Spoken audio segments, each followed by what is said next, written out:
ราดสายตาขึ้นมองฟ้าเห็นแต่ลมตีฟ้าทางอุดรก่อนเมฆแลนนกแก่นแหวนแจ๊ดแจ๊ดห้องห้องเขากะแก่เหลืองคิดอดีตสืบเนืองเรื่องผ่านมันผ่านจี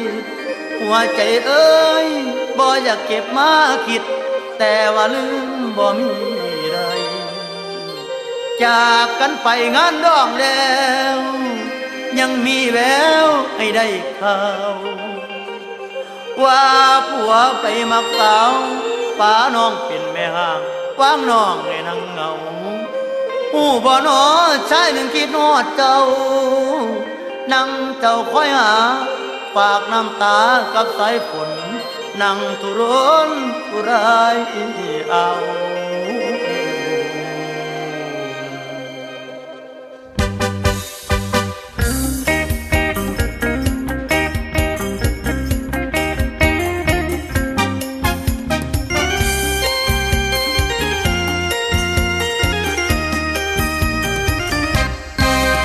มองฟ้าเห็นฝนมาไม่ปล่อยเห็นเมฆลอยเหมือนบอกคำที่รำลาพระอาทิตย์ตกกดบนหน้าผาบนท้องฟ้ารุ่งทิศน้ำงามเป็นวงกามันก็ต้องเป็นกาบอกเจ้าแล้วเด้ลาเจ้าอย่าไปไฟหง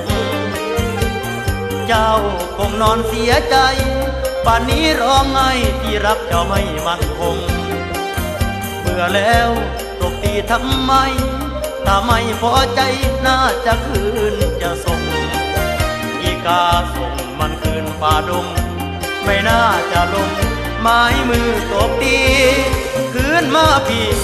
คงไฟไม่ห่มความหวังพังเลิกลมอายฟังแล้วบ่สบายใจโหดลายหน้าพักใจมันสงสารเด้ทุนหัวพี่คิดถึงบ่มีเว้น